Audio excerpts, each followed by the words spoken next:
बोलिए आदिम तीर्थंकर आदिनाथ भगवान की जय जय जय। वर्तमान शासनक भगवान महावीर स्वामी की जय जय जय। संत श्रोमणी आचार्य भगवान विद्यासागर जी महाराज की, परम पूज्य प्रमाणिक संत महामना मुराद प्रमासागर जी महाराज की, परम पूज्य विवेक सागर जी शीतल सागर जी महाराज की, मुनि संघ की, तीर्थराज सम्मेद शिखर जी की, अहिंसामयी जैन धर्म की। तीर्थराज सम्मेद शिखर के सुरम्य क्षेत्र गुणायतन में अवस्थित परम पूज्य जगत श्रेष्ठ आचार्य भगवान विद्यासागर जी महाराज के परम प्रभात शिष्य महामना मुनिराज प्रमासागर जी महाराज, परम पूज्य विवेक सागर जी शीतल सागर जी महाराज के श्रीसंग के समक्ष आज हम अपने सौभाग्य से उपस्थित हैं। और साथ ही वे सारे लोग जो पारस चैनल जिनवाई चैनल के माध्यम से अपने घरों में बैठकर अपनी शंकाओं के समाधान प्राप्त करने के लिए उत्सुक हैं, उन सभी का, आप सभी का मैं गुणायतन परिवार एवं सेवायतन परिवार की ओर से वंदन करता हूं, अभिनंदन करता हूं।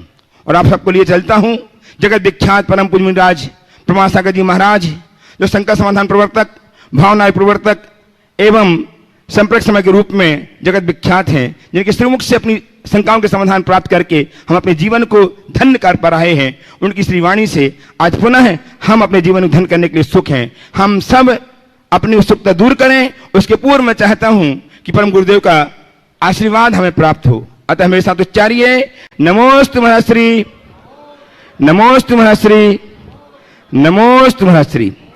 इस कार्यक्रम को मैं परम पूज्य शुल्लक स्वरूप सागर जी महाराज के माध्यम से गति प्रदान करने के लिए निवेदन कर रहा हूं। परम पूज्य महाश्री ऑनलाइन प्रश्नों के माध्यम से इस कार्यक्रम को गति प्रदान करें। इच्छामी महाराज जी, इच्छामी इच्छामी। मुनि तरह के चरणों में बारंबार नमोस्तु।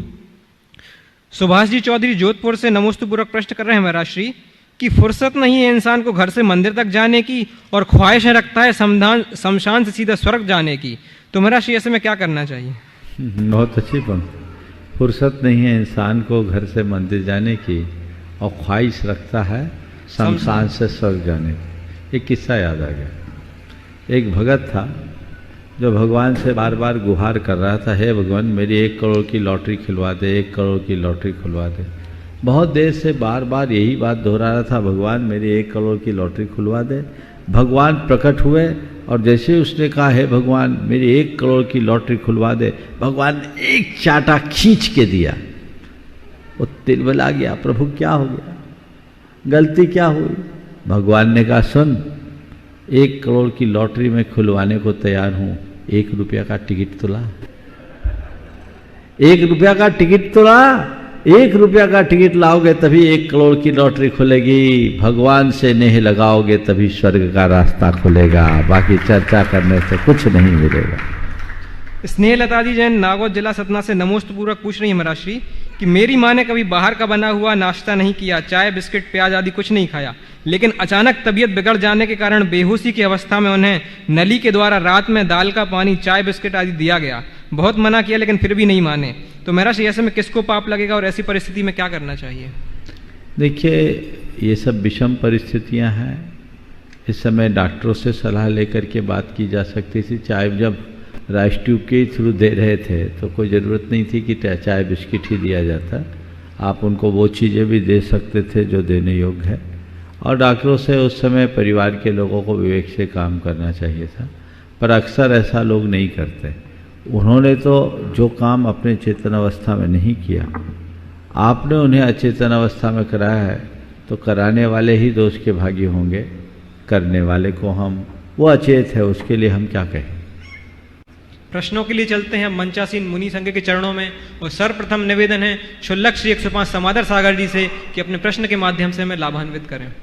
महाराज जी चरणों में नमोस्तु नमोस्तु नमोस्तु। महाराज जी किसी व्यक्ति ने पूछा था कि जब मेंढक भगवान की पूजन को जा रहा था पुष्प लेकर के मुख में, तो बीच में उसका मरण हो गया, तो क्या महाराज जी उसका समाधि मरण माने और उसका गुणस्थान कौन सा माने? नमोस्तु बोले समाधि समाधान करें। देखिए मेढक की जो कथा है वो हाथी के पाँव के नीचे आकर के मरा। इसे समाधि मरण तो नहीं कहेंगे, पर शुभ भाव के साथ जा रहा था, इसलिए सुमरण जरूर कह सकते हैं।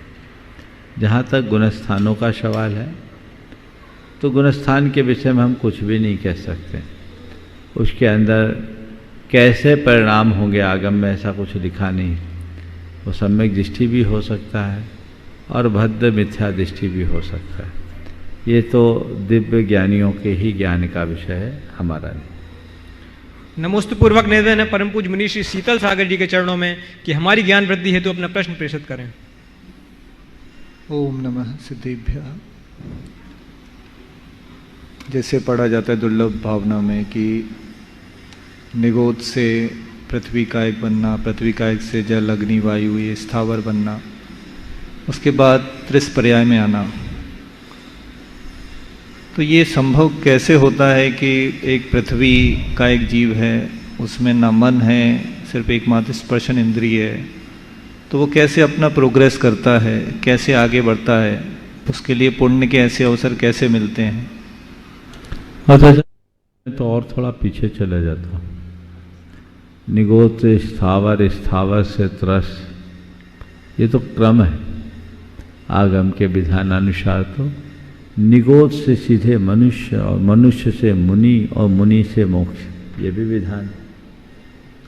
अनंत निगोदिया जी वापस निगोद में ही जन्म मरण कर रहे हैं और उनमें से कोई ऐसा भाग्यशाली जो सीधे निगोद से निकलकर मनुष्य पर्याय को धारण कर रहा है और 8 वर्ष अंतर मुहूर्त में केवल ज्ञान प्राप्त करके मोक्ष प्राप्त कर रहा है।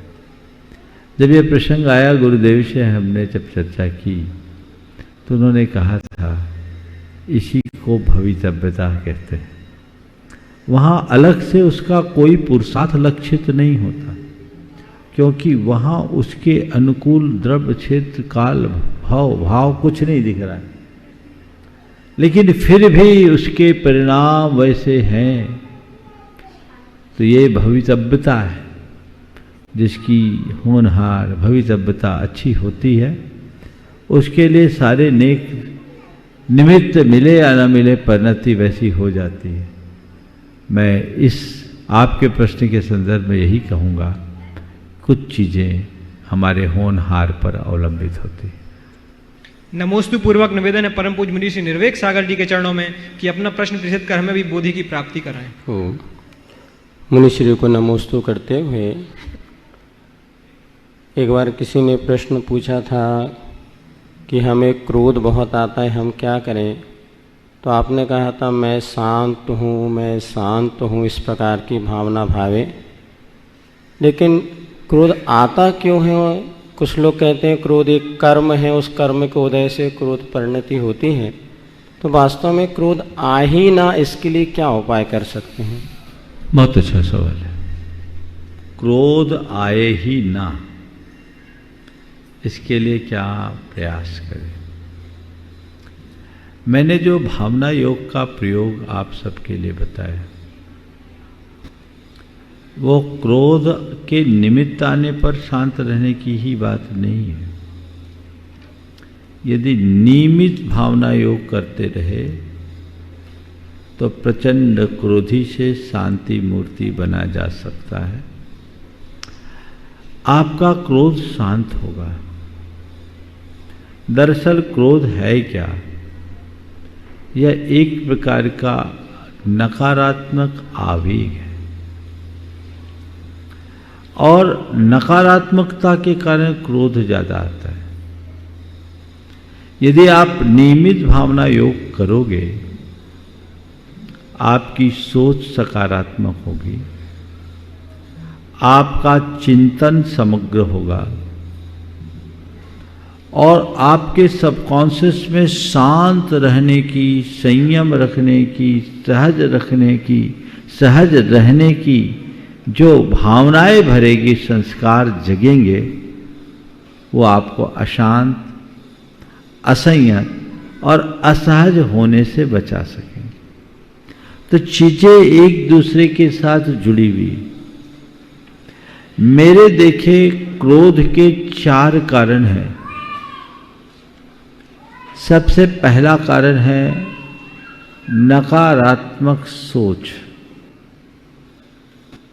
हम जब किसी भी घटना, किसी व्यक्ति किसी के प्रसंग, किसी भी प्रसंग के प्रति नकारात्मकता रखते हैं, हमारे अंदर क्रोध उत्पन्न होता है।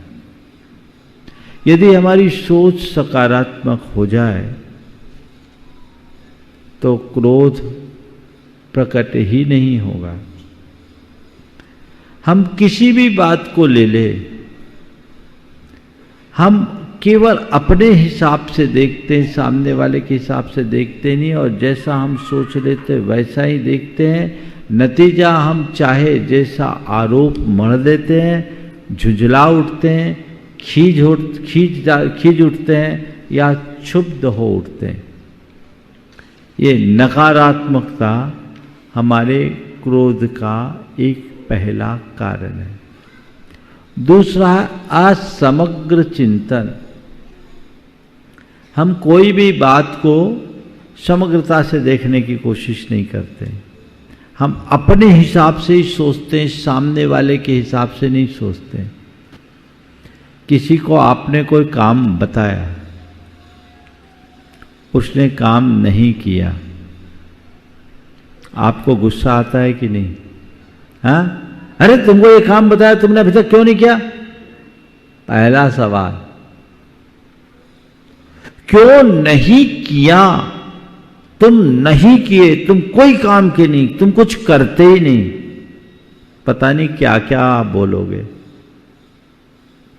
लेकिन कई बार स्थितियां उल्टी होती है। हम जिस पर ये आरोप लगाते हैं कि तुमने काम नहीं किया, यदि गहराई से देखें तो वो काम करना तो चाहता था, कर नहीं पाया, काम नहीं किया और काम नहीं कर पाया। दोनों में अंतर है कि नहीं? यदि हमारा चिंतन असमग्र होगा तो हम कहेंगे तुम काम नहीं किए, और चिंतन समग्र होगा तो काम नहीं कर पाए। अधिकतर जिन बातों पर आप लोग हंगामा खड़ा करते हो उसमें ऐसी ही स्थिति होती है। असमग्र चिंतन, सामने वाले की स्थिति को नहीं देखते, खुद की स्थिति को देखते। वो हमें परेशान करता है।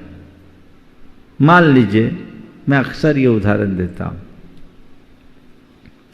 धन पत्नी ने फोन किया, आज मौसम ठंडा है, पानी बरस रहा है, क्या खाओगे? भजिया बना लूं? हाँ हाँ भजिया बना ले। टाइम से आ जाना। आप पहुंचे हो गरम गरम भजिया खाने के ख्याल से, और आपकी थाली में रोटी परोसी गई है, वो भी सुबह की ठंडी। अब बोलो क्या होगा? क्यों जैन साहब, क्या होगा? क्या होगा? थाली उड़न तस्तरी बन जाएगी, और क्या होगा? यही है ना? अरे ये क्या मजाक है? यही सब करना था क्या? किसने कहा था फोन करने के लिए? कहते कुछ है, करते कुछ है, न जाने क्या क्या बोलोगे। सामने वाले के आंखों में आंसू। माफ करना, आपसे तो मैंने कभी ऐसा मजाक किया नहीं, और इस तरह का दुस्साहस तो मैं कर भी नहीं सकती, सोच भी नहीं सकती। मैं बहुत शर्मिंदा हूं, क्या करूं? मैंने सोचा था आप आओगे, गरम गरम भजिया बनाएंगे। देखो पूरा घोल वोल सब तैयार करके रख रखा था, कढ़ाई चढ़ाई, गैस को ऑन किया, गैस ही खत्म हो गई। ये तो गनीमत है कि 4 रोटी सवेरे की बची थी सो परस दिया, नहीं तो ये भी नसीब नहीं होता। बोलो ऐसा हो सकता है कि नहीं? हाँ, ऐसा होता है ना? पर आप लोग क्या सोचते हो? तो जब भी मन की चीज सामने ना आए समझना गैस खत्म हो गई होगी। मंत्र है, चिंतन समग्र होना चाहिए। तीसरी बात, अतिरिक्त अपेक्षाओं का होना। जब हम अपनी अपेक्षाओं को बढ़ा लेते हैं और उसकी पूर्ति नहीं होती तो बड़ी ज्यादा गुस्सा आता है, क्रोध आता है, झुंझलाहट आती है। एक की धर्म पत्नी मायके गई, आई अकेले आ रही थी, ट्रेन से आ रही थी, अपने पति को फोन की कि मैं आ रही हूं और बहुत सारा सामान है, और मायके से जब आती ना तो जितना लाती उससे ज्यादा प्रदर्शित भी करती। बहुत सारा सामान है, गाड़ी की व्यवस्था आप करना। ठीक, सवेरे 5 बजे गाड़ी आने वाली थी। पति खुद ड्राइव करके 100 किलोमीटर ड्राइव करके गया। पत्नी देखी, सामान अमान सब उतारा, देखी तो छोटी गाड़ी थी, बड़ी गाड़ी नहीं थी। एकदम बरस पड़ी। आपको तो कुछ समझ में नहीं आता, मैंने पहले से कहा था कितना सारा सामान, आप छोटी गाड़ी लेकर क्यों आए? बड़ी गाड़ी लाना था, इतने में कैसे जाएगा इतना सामान? पति ने कहा सॉरी। पति ने कहा सॉरी, मुझसे गलती हो गई, मैं जाता हूं, तुम टैक्सी करके बड़ी गाड़ी से आ जाना। बड़ी टैक्सी लेके आ जाना। वो अपनी गाड़ी ड्राइव करके वापस आ गया। उसने मुझसे कहा महाराज, उसको ये नहीं लगा कि मैं सवेरे 4 बजे से 3:30 बजे से उठ करके 100 किलोमीटर गाड़ी ड्राइव करके खुद आया, ड्राइवर नहीं था, और ये सीधे जड़ दी कि छोटी गाड़ी क्यों लाई, बड़ी गाड़ी क्यों नहीं लाए। ये चिंतन ऐसा हो जाता है जो गुस्सा दिलाता है ना। तो ऐसे चिंतन से आप बच सकेंगे यदि आप अपेक्षाओं को कम करोगे। तो नकारात्मक सोच, असमग्र चिंतन, अनपेक्षित या जरूरत से ज्यादा अपेक्षाएं और किसी किसी का असहिष्णु स्वभाव, सहन नहीं कर पाना, बर्दाश्त नहीं कर पाना, ये गुस्सा उत्पन्न करने के बड़े निमित्त हैं। और ये सब चीजें यदि आप भावना योग करें तो आपके जीवन में सहज प्रकट होंगे। आपकी सोच सकारात्मक होगी, आपका चिंतन व्यापक होगा, आपकी अपेक्षाएं कम होगी और आपका स्वभाव शांत और सहनशील बनेगा। तो क्रोध फिर उत्पन्न कैसे होगा? होगा क्या? हाँ? नहीं होगा। इसलिए मैं आप सबसे कहता हूं, ऐसा एक भी व्यक्ति इस सभा में नहीं होगा जिसे गुस्सा नहीं आता होगा। है क्या एक आध कोई जो बोले महाराज मुझे बिल्कुल गुस्सा ना आता? कम आने वाला, अधिक आने वाला होगा, लेकिन नहीं हो तो अपने गुस्से को कम करना है। भावना योग कीजिए, नियमित भावना योग कीजिए। बीमार पड़ूं तभी भावना योग करूं, ये बात ठीक नहीं है। अपने मन के विकारों के शमन के लिए भावना योग करो तो बीमार कभी पड़ोगे ही नहीं। मुझे शांत रहना है, ये मंत्र है। मुझे सहज रहना है, मुझे संयम रखना है, मुझे सकारात्मक रहना है। करके देखिए,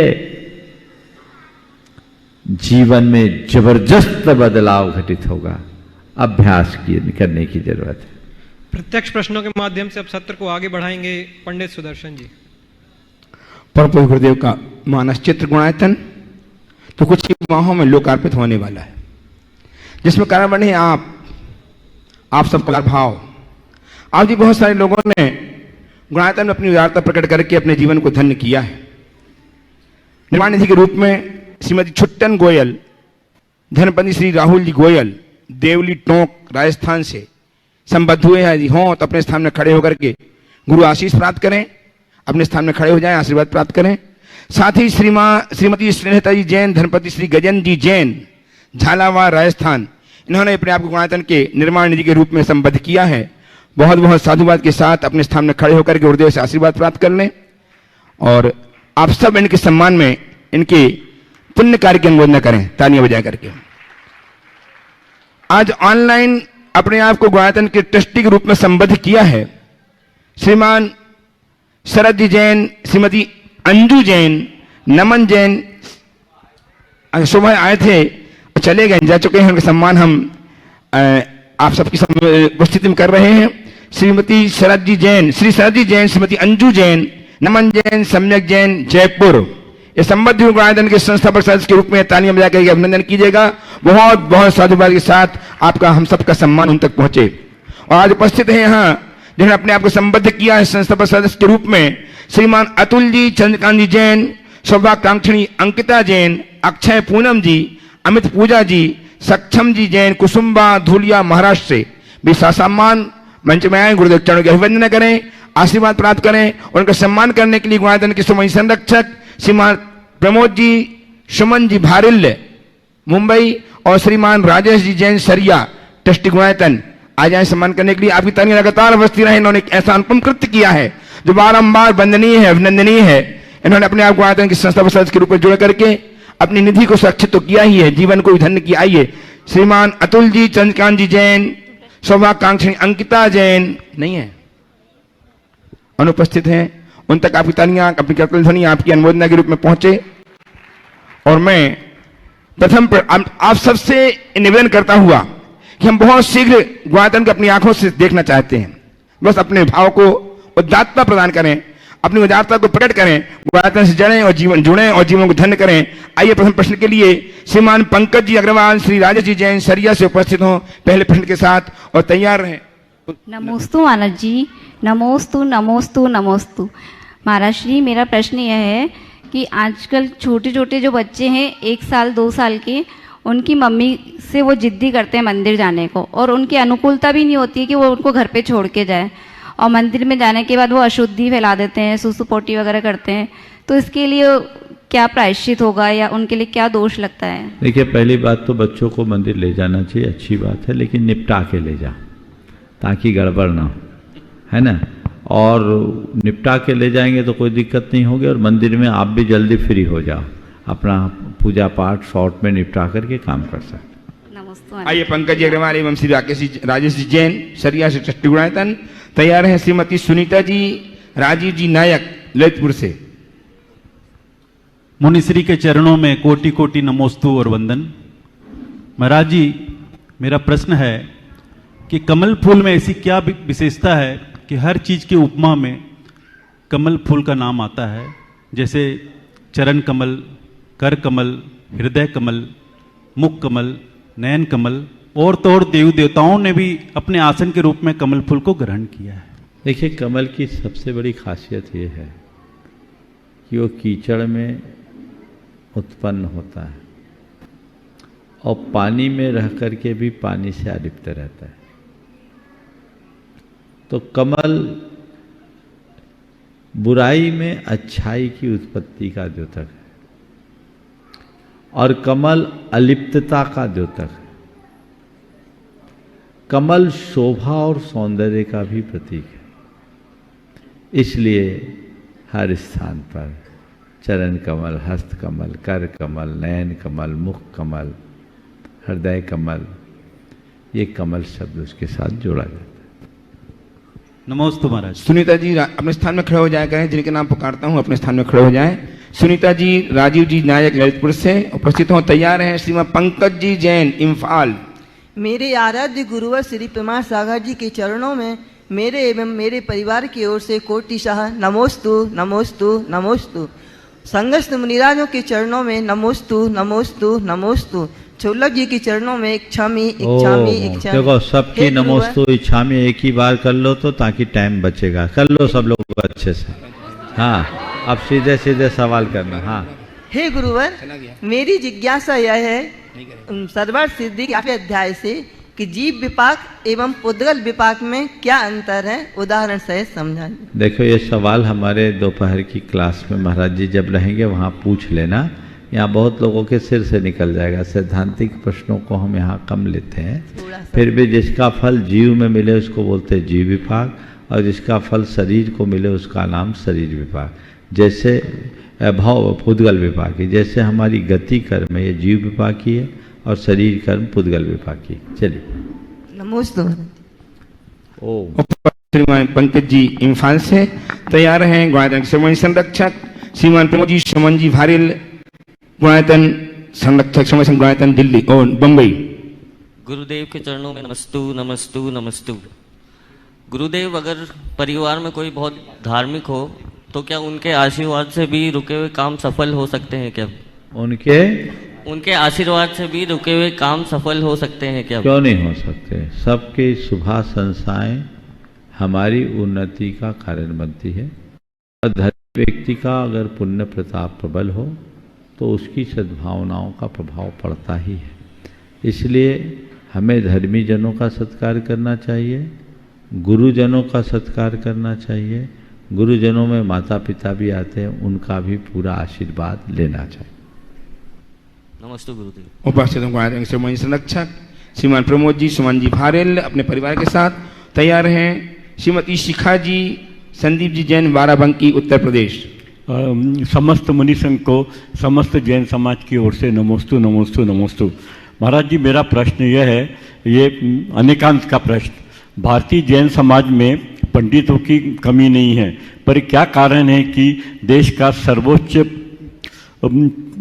पद्म अलंकरण अभी तक साहित्य में पद्मश्री केवल प्रसिद्ध कवि कैलाश मड़ैया भोपाल को ही मिल सका। दूसरा पद्मश्री कैलाश मड़ैया जैन जगत को कैसे कब तक मिल सकेगा?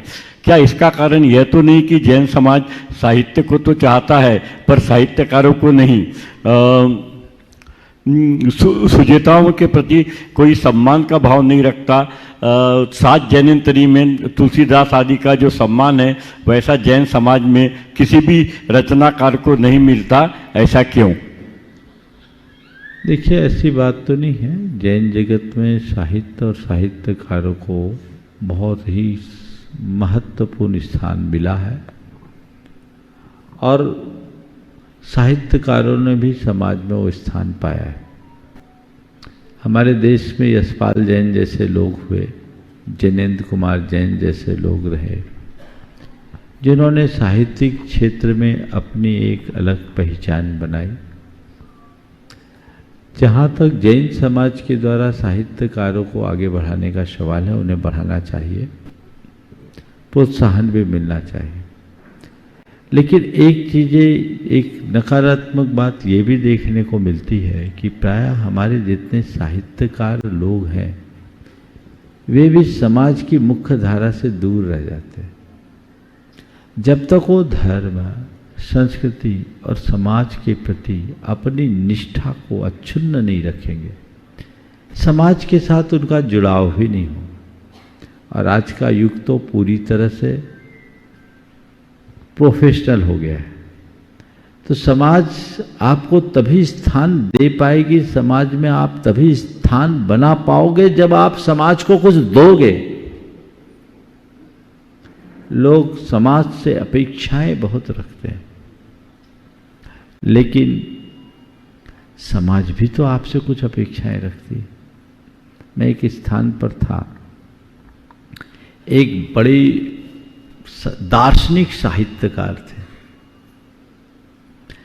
एक दिन मुझसे समय लेकर आए, बहुत सारे बिंदु उनने बना रखे थे, बातचीत की, सामाजिक बुराइयों और विकृतियों के प्रति उनने मेरा ध्यान खींचना चाहा। मैंने कहा, आपकी जितनी भी बातें हैं इनमें से बहुत सारी बातें सही है, सही हो सकती है, पर आप समाज से अपेक्षा रखते हो तो समाज भी आपसे कुछ अपेक्षा रखेगी। आप चाहते हो कि मेरी बातें समाज सुने, तो कम से कम आप भी तो समाज की कुछ सुनो, समाज में अपनी जगह तो बनाओ। वो व्यक्ति कभी मंदिर ना आए, किसी धार्मिक कार्यक्रमों में अपनी सहभागिता न देना चाहे, किसी सामाजिक कार्यक्रमों में 10 बार बुलाओ तो ऐंठ के साथ आए, तो क्या होगा?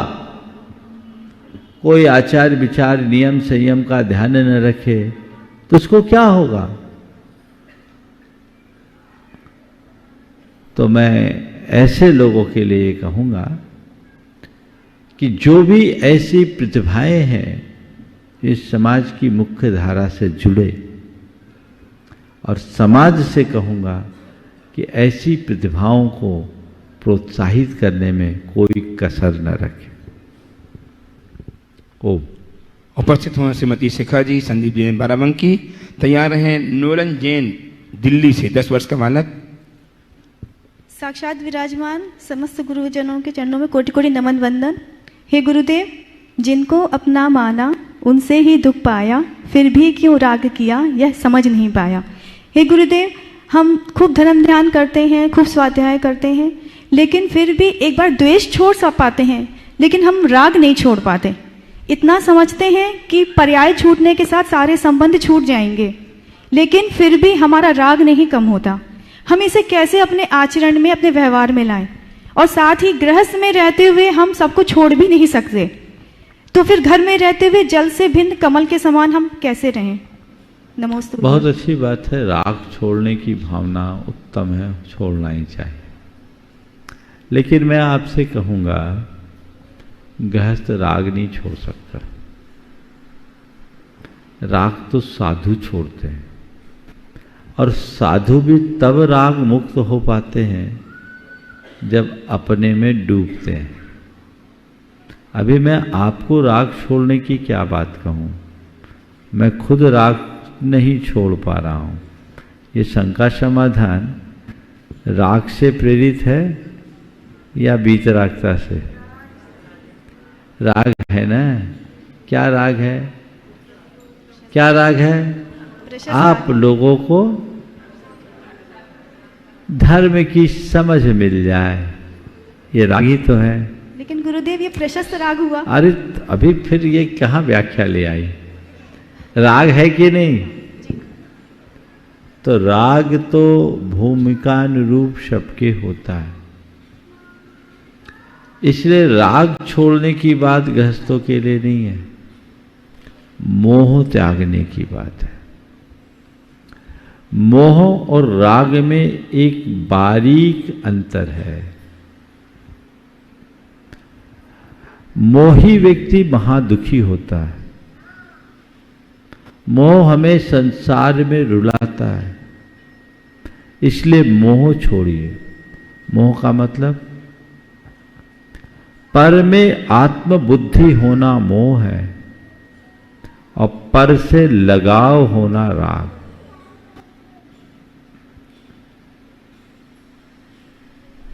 किसी के साथ रहना, हिल मिल के रहना, एक दूसरे के पूरक और प्रेरक बनना बुरा नहीं है, ये सब राग है। पर किसी के अभाव में न रह पाना मोह है। तो राग छूटे न छूटे ये बात की बात है, मोह तो छूटना ही चाहिए। मोह भटकाता है, राग अटकाता है। अटकने में खतरा नहीं, भटकने में खतरा है। तो जो आज तक हमें भटकाते आया है उस मोह से बचो, जो वेद विज्ञान से संभव है। और जब राग आए तो उसमें अशुभ राग से हटो, शुभ राग को बढ़ाओ, और धीरे धीरे राग को मंद से मंदतर करते जाओ, ताकि वीतरागता को प्राप्त कर सके। और इसके लिए ज्ञान और वैराग्य ही मुख्य साधन है। आइए नूरन जी, जिन्होंने अपनी संचित राशि गुल्लक के रूप में गुणादान के लिए प्रदान की है। बहुत बहुत साधुवाद साथ प्रश्न करें और तैयार हैं श्रीमान प्रेमचंद जी, संरक्षक गुणायतन सागर से। प्रतिशावक प्रेमचंद जी। नमोस्तु महाराज जी, मेरा प्रश्न ये है कि हमारे शास्त्रों में ब्रह्मा, विष्णु, शिव ऐसे शब्द आते हैं, इनके नाम क्यों आते हैं? देखिए, ब्रह्मा, विष्णु, शिव ये सब भगवान के ही नाम, समझिए। हम लोग कोई भी नाम दे दें, आप मेरी भावना पढ़ते हैं ना, मेरी भावना जिसने राग देश काम आदि जीते सब जाने लिया, सब जीवों को मोक्ष मार्ग का निष्फल हो उपदेश दिया। बुद्ध, वीर, शिव, हरि, हर, ब्रह्मा, या उसको स्वाधीन कहो, भक्ति भाव से प्रेरित हो या चित्त उसी में ले। जैन धर्म कहता नाम कोई भी हो, उससे कोई मतलब नहीं, काम सही होना चाहिए। हमारे यहाँ वही हमारे उपास्य हैं जो बीतरागी, जिनके राग देश मोह समाप्त हो गए। ब्रह्मा को जैन धर्म में माना गया है, पर कौन सा ब्रह्मा? जो किसी संसार को बनाया ऐसा कोई ब्रह्मा? तो जैन धर्म कहता है ऐसा कोई ब्रह्मा नहीं। ब्रह्मा कौन है? जो मेरे भीतर का आत्मा है, जो मुझे जिससे मेरा जीवन बना, वो ब्रह्मा। विष्णु कौन है? जो पालन करता है। तो मेरा विष्णु मेरे भीतर है, क्योंकि वही मेरा उत्थान पतन कराता है। मेरे अशुभ शुभ अशुभ परिणाम मेरे ही लिए। और शिव कौन है? बाहर जो संसार का संहार करता है। हम बाहर के संसार का संहार करने वाले शिव को नहीं मानते। हम शिव जो हमारे अंदर के दुर्वृत्तियों को नष्ट करता वो शिव है, जो हमारा कल्याण करता वो शिव है, वो हमारे भीतर का परमात्मा। तो हम उसी परमात्मा को ब्रह्मा, विष्णु, महेश के रूप में मानते हैं। समझ गए? बहुत आइए, संरक्षक श्रीमान प्रेमचंद जी जैन, एक मिनट, सागर से। उसकी भावना का आदर करो। यहाँ जमा कराओ, यहाँ जमा कराइए उनके पास। एनएल जैन को बुला लो। एनएल जैन साहब नहीं, प्रेमचंद जी को दे। चलिए आइए, बोलिए आप। और तैयार हैं सुसाविका चंद्रका जी पाटनी, मंत्री गुणायतन रांची। ओम, यही रख दो भैया, यहाँ एक मिनट। हाँ, दो, दे दो। देखो इस बच्चे की जोरदार, इधर इधर उधर देखो, सामने देखो, दो हाथ से दो, हाथ से दो, हाथ से दो। बेटे एक बात, इसको माइक दो तो थोड़ा सा खड़े रहो। प्रेमचंद जी आप भी, हाँ दो, माइक लो। बेटा ये बता, उधर सामने देख के, हाँ इधर इधर, यहाँ खड़े हो जाओ, यहाँ खड़े हो जाओ, यहाँ खड़े हो और मेरी तरफ देखो। हाँ हाँ, ये बता, ये गुल्लक आप क्यों लाए? गुणायतन के लिए लाया हूँ। किसने कहा था आपको? मेरे मम्मी पापा ने। अच्छा, तो गुणायतन में देने का भाव क्यों हुआ? सोचा आया हूँ तो दूँ, क्योंकि आप बोलो बोलो। आपने मेरे प्रश्न का भी उत्तर दिया और आशीर्वाद भी दे रहे हो। अच्छा, ठीक है ठीक है। जी के दर्शन करने आया था। अच्छा, तो गुणायतन के बारे में आपने पहले से सुना था कुछ? हाँ, हाँ? मैं रोज आपके वो शंका समाधान देखता था। अच्छा। नाना के साथ। और तो आपके मन में था कि मुझे गुणायतन जाना है। हाँ। उसमें अपना योगदान देना है। हाँ, और क्वेश्चन भी पूछना। बहुत सुंदर। देखो, मैं इस बच्चे को इसलिए खड़ा किया, ये अपना गुल्लक लाया। सवाल गुल्लक की राशि का नहीं, देश का, ये इसकी भावना का है। एक छोटे छोटे बच्चों में जो दान के भाव उत्पन्न, यहीं खड़े, हाँ, छोटे छोटे बच्चों में ये जो दान के भाव उत्पन्न हो रहे हैं, इस उम्र में ये अपनी सारी जमा पूंजी दे रहा है। थोड़ा आगे, इस उम्र में अपनी जो सारी जमा पूंजी दे रहा है, जब ये बड़ा होगा तो भामाशाह जैसा उदार दानी बनेगा। मेरा यही आशीर्वाद। और ऐसे संस्कार लोगों के होने चाहिए।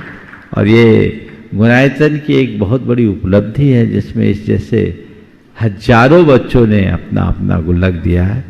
महत्व दान की राशि का नहीं, महत्व उसके साथ जुड़ी हुई भावना का है। एक बार जोरदार करतल ध्वनि से और इस बच्चे का सम्मान करो। देखिए एक मोमेंट में प्रेमचंद जी सम्मान करेंगे। हाँ हाँ, नहीं ठीक है, करो। उसको रख दो बेटा वहीं। उसके पापा जा, पहुंच जाओ पापा। बस ठीक। उसके पापा आ जाओ, जल्दी आ, जल्दी आओ। हो गया। उसके पापा पहुंच जाओ। चलो अगला सवाल। जा प्रेमचंद जी प्रश्न प्रस्तुत करेंगे और तैयार रहेंगी सुश्राविका व्रती साविका वायुदल की मंत्री चंद्रिका जी पाटनी रांची। नमोस्तु गुरुदेव, नमोस्तु गुरुदेव। ए लक्ष्य जी को क्षामी कहते हैं रिश्ते ऐसे बनाओ जिसमें शब्द कम और समझ जायद हो।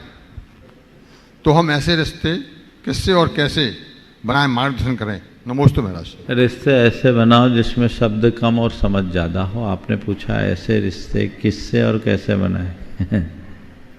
तो देखो, अगर हमारे मन में समझ हो जाए ना, तो हमें ये फिर कहने की ज़रूरत नहीं होगी कि किससे रिश्ते बनाए और कैसे रिश्ते बनाए। सबसे पहले एक बात समझना चाहिए, हमारे दो रिश्ते होते हैं। एक रिश्ते वे जो हमें प्रकृति बनाती है, और दूसरा रिश्ता वो जो हम खुद बनाते हैं। प्रकृति ने जो हमें रिश्ता दिया वो रक्त संबंध का रिश्ता है। माता पिता भाई बंधु के साथ जो हमारा संबंध है वो खून का रिश्ता है, जिनसे हमारा रक्त संबंध है। उस रिश्ते को हमें सही तरीके से निभाना चाहिए और हमेशा एक बात का एहसास रखना चाहिए कि ये हमारा अपना खून है। परस्पर में आत्मीयता का भाव बढ़ता है तो स्नेह संबंध आपो आप विकसित होने लगते हैं। तो परस्पर में आत्मीयता बढ़ाए, रक्त संबंध पुष्ट होंगे। प्रेरणा दे, प्रोत्साहन दे, रक्त संबंध मजबूत होंगे। लेकिन उसकी जगह अहम और उत्तेजना हो, अनात्मीयता बढ़ेगी, हमारे रिश्ते खत्म होंगे। हम एक दूसरे के प्रति उदार बने, सहिष्णु बने, हमारे रिश्ते टिकेंगे। दूसरा, वो रिश्ता जो हम आकर के बनाते हैं वो मित्रों का रिश्ता होता है, परिचितों का रिश्ता होता है, अन्य सहयोगियों के साथ रिश्ता होता है। इस रिश्ते का चुनाव हमारे हाथ में है। हम अमुक माँ बाप को ही माँ बाप बनाए, ये हमारे हाथ में नहीं है क्या? हाँ, एक बार मैंने कहा था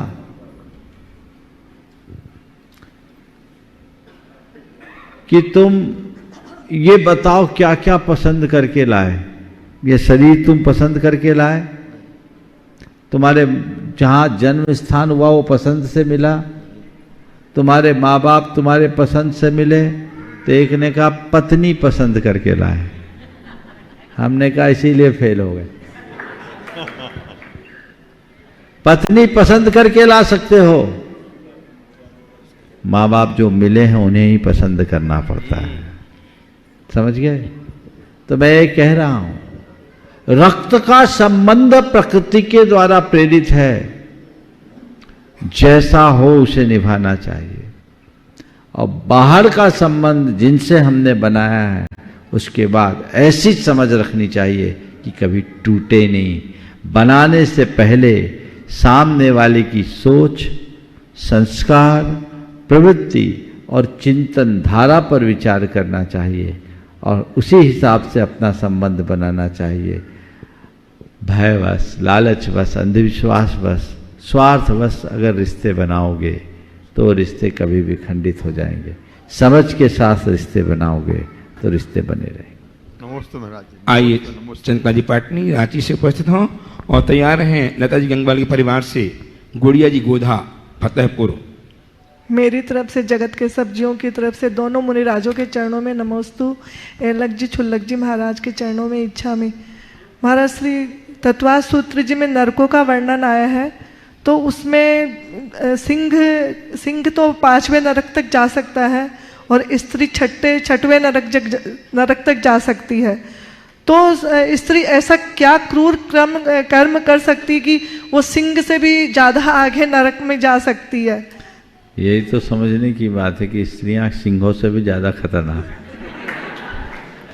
समझ गए?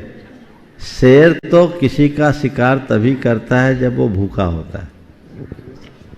ध्यान से सुनना मेरी बात। शेर तभी शिकार करता है जब भूखा होता है, पर स्त्रियां तो भूखों का भी शिकार कर लेती। समझ गए? मन में क्रूरता के भाव एक मनुष्य में जितना आता है उतना पशुओं में नहीं। हमारे अंदर जिस तरह की दुर्बलता है, हालांकि मैं ये जो बोल रहा हूँ इसका मतलब स्त्रियां ही बुरी होती है ऐसी बात नहीं। वो तो 6वें तक जाती है, पुरुष 7वें तक जाते हैं, एक नरक नीचे हैं। यानी स्त्रियों से ज़्यादा खतरनाक पुरुष है। ये चीज़ें तो जाहिर है, लेकिन तुलनात्मक रूप से जब हम कहें तो शेर से ज़्यादा खतरनाक स्त्री। उपस्थित हो। ओ बोलिए। तैयार हैं अनिता जी कला इंदौर से। हाँ जल्दी। मंच पे विराज गुड़िया जी। सभी मुनि महाराजों के चरणों में मेरे गोदा परिवार और फतेहपुर जैन समाज की तरफ से 3 बार नमोस्तु नमोस्तु नमोस्तु। महाराज श्री, मेरा प्रश्न ये है कि हम पूजन करते हैं तो द्रव्य की थाली ऊपर होनी चाहिए या अर्घ चढ़ाने वाली थाली? और नंदीश्वर दीप की वेदी की प्रतिमा को कभी कभी निकाल के अभिषेक करते हैं, तो कर सकते हैं क्या? जिस पे चढ़ा रहे हैं वो नीचे, जिससे चढ़ा रहे हैं वो ऊपर होना चाहिए। ऐसा ही होता है ना? हाँ। और नंदीश्वर दीप पे कभी कभी आप विराजमान कर सकते हैं यदि चल बिंब है, बड़े बड़े बिंब नहीं है तो। चलिए, आज के सत्र को आगे नहीं बढ़ा पाएंगे, यहीं पर विराम देंगे। बोलिए परम पूज आचार्य गुरुवर श्री विद्यासागर जी महाराज। जय जय जय। परम